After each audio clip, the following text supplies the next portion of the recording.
Wildfire season is continuing to uproot Canadians from their homes, threatening communities and livelihoods. The latest fire we're watching is bearing down on the community of Squamish, British Columbia, just north of Vancouver.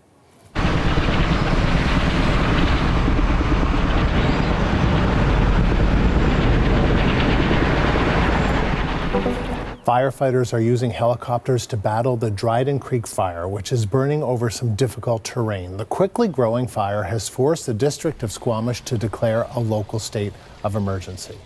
And the CBC's Mark Carcassole is on the story for us. So, Mark, what do we know at this hour? So far, no one has had to be evacuated and no structures have been damaged. Yes, there have been several evacuation alerts, but an alert just means you have to be ready to go if officials decide that you must go. Right now, no one has actually been forced out of their homes, which is good news. You saw the helicopters flying over the region there. There are 5 of them now at this point, dropping water from above, trying to get this fire, which is out of control, back into control, essentially, and eventually out. People locally have been asked to conserve water as well to help with the firefighting effort. This isn't the largest wildfire we've seen so far in Canada or even in BC during this wildfire season. The problem is its location. As you can see here, it is very close to Squamish. It is very close to the Sea to Sky Highway nearby, not far from Vancouver either. It's in a populated area, and that state of local emergency that has been declared by officials, as explained by the mayor, very hyper-local state of emergency, only affecting about 100 properties or so,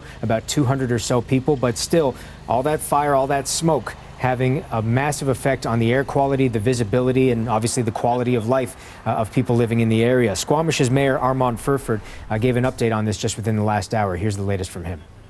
Fire is estimated to be at 20.2 hectares.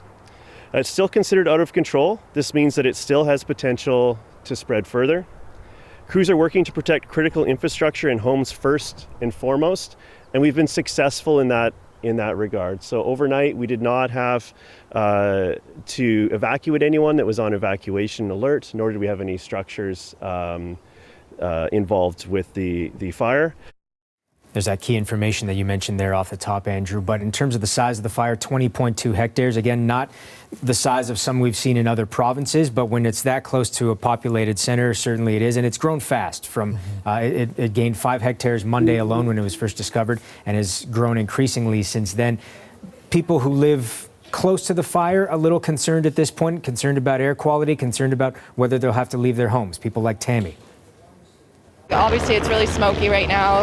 My daughter has asthma, so I kept them home from school today.